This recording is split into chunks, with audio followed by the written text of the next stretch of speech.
JD, oo. Yan, yung kasama natin si JD, tinatanong. Papa Pitik?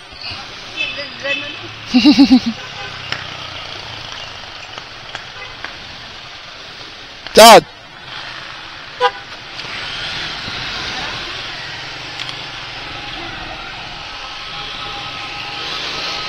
Let's go!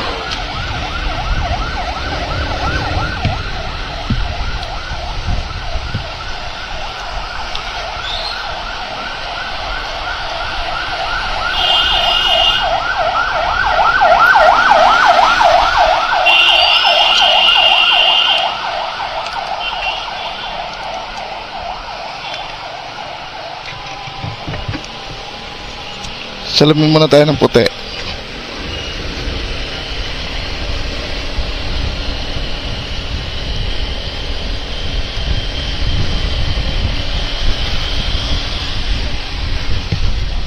Oo.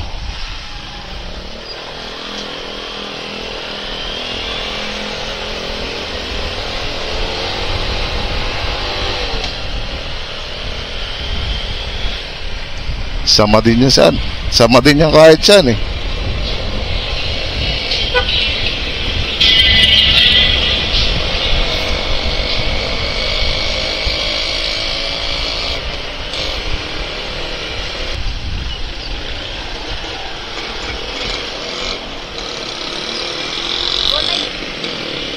Wait ba? Nauuna ka pa sa akin eh. Alam ka lang, patakting nga rin.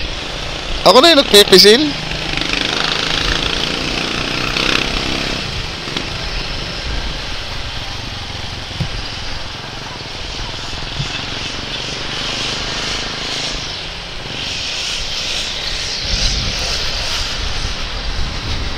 Aret yung may angkas kang garnay, naku kaya ka na eh.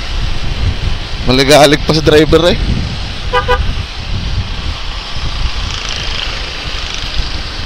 May tropa.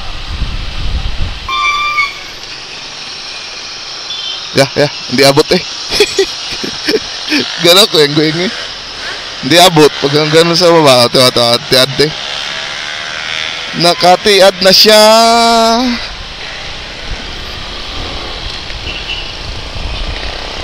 Siya lang walang OBR, pero yung kanyang helmet parang may OBR. Angkas pa. Ginagalit mo ko eh.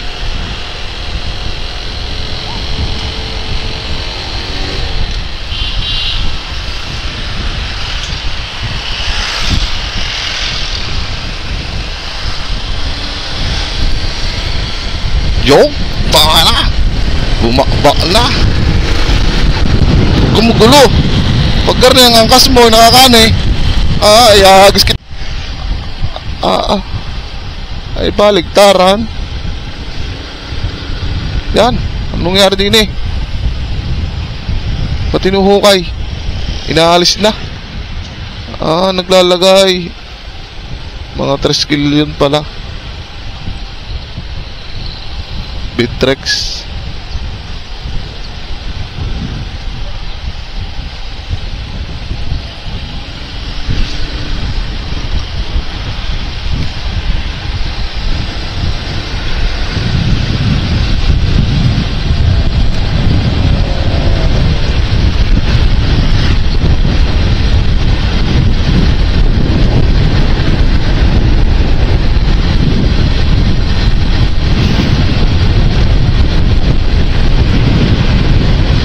Ay, Diyos ko po, magpatay ka ng placer. Hindi ko maintindihan kung saan pupunta.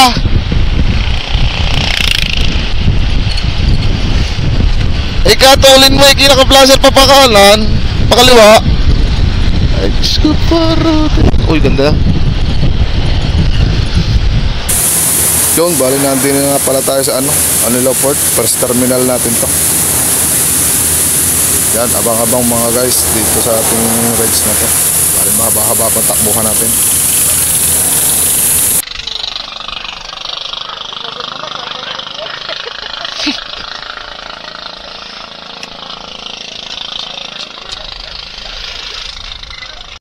Yun na nga mga boss. Aray, bali hindi ko napakita yung pag natin din sa itaas na aray. Bale yan. Kung makikita ninyo pagkakaganda ng views, yung gustong umakit din ay nako, simulan nyo na. Talagang kita nyo naman pagkakagandang aray.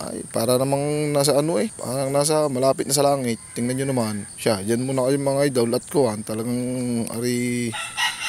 hahanapin muna natin ang maganda pa. Talaga nga naman ang manok ikuan panay ang tinaok. Ayan, kita nyo naman guys. Makikita nyo diyan, aray yun yung aking mga kasama nakaupo lang doon sa tabi at mainit daw. Kita nyo naman ang pag naglabasan pa.